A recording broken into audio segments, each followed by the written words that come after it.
Hi, I'm Theo Gogoli. I'm the product manager here at Ether Labs, and I'm here to talk about the Ether Developer Kit that I've got here in my hands. So as you can see, it's got two optics, each with a micro display behind it so that I can see images in 3D. It has a depth sensor as well. And overall, it's a fairly compact pair of glasses, which we did so that you would have a very lightweight unit on your head. All the heavy stuff, the battery, the processor, is in this external box that you can have in your wallet. It also has convenient ports for debugging like HDMI and USB and audio analog output.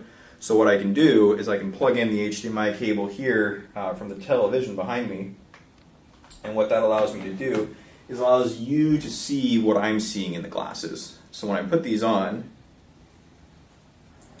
now you're seeing what I'm seeing, and I'm able to share the experience. So as you can see, I can navigate through the Android desktop.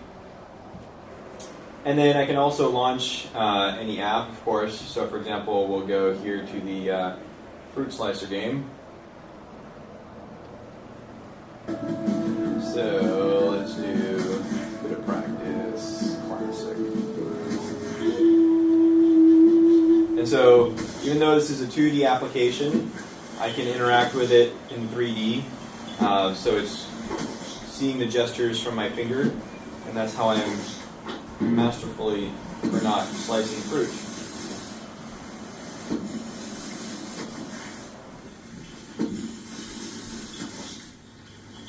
So stop the game there. Oops, my finger takes me back.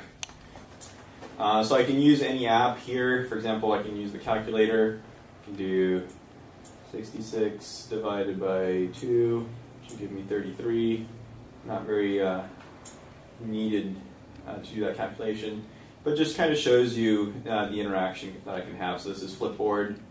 I can navigate my Flipboard app just as I would on an Android tablet, except here I'm doing it in the air, and if it weren't for the HDMI cable that was connected to the TV, I would have complete privacy as to what I'm viewing within the applications. So long five finger will take me back. Let's see, what other apps do we have? We have, this one's really cool. This one shows kind of a 3D model of the skeleton. So it takes a bit to load just because it's a complex 3D model. So give it a second. So now here I have this model that I can move around in 3D space of this skeleton. I can even zoom in and get a closer look at the inside of his head, the inside of the rib cage, and of course I can zoom back out and make him small again.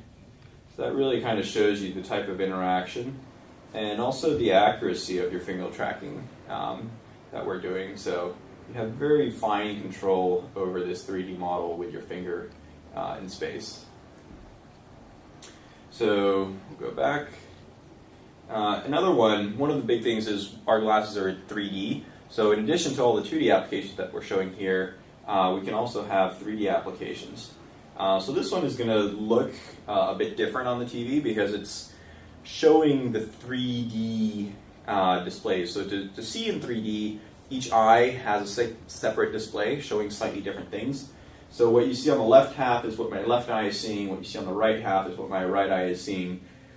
And when I look at it through the glasses, my brain reconstructs the object in 3D.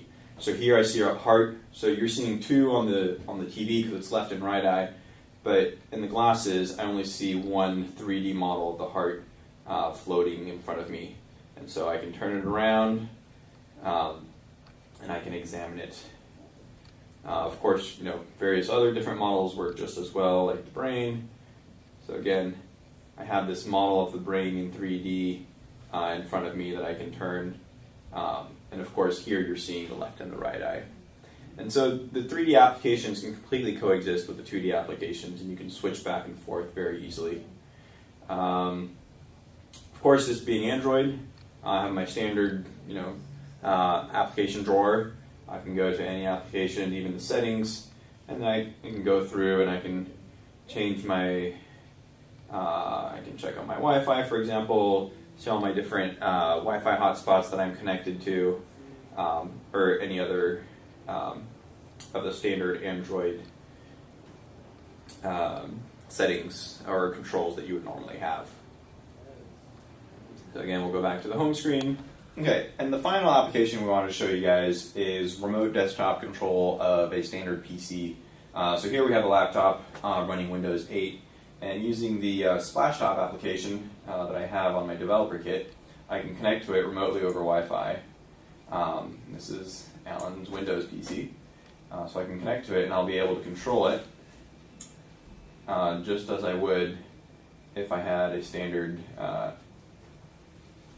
remote desktop software from another PC. So this PC can be running any application that you want. I can navigate what's on there. I can see my NCAA Final Four brackets. Looks like I didn't do too good, but that usually happens. But you can still go around, and I'm controlling this PC remotely through this Android application that's allowing me to do a remote desktop, and I can check the weather hour by hour for London. And now I'm back to my standard Android desktop, which I already showed you guys last time. So that wraps up about everything.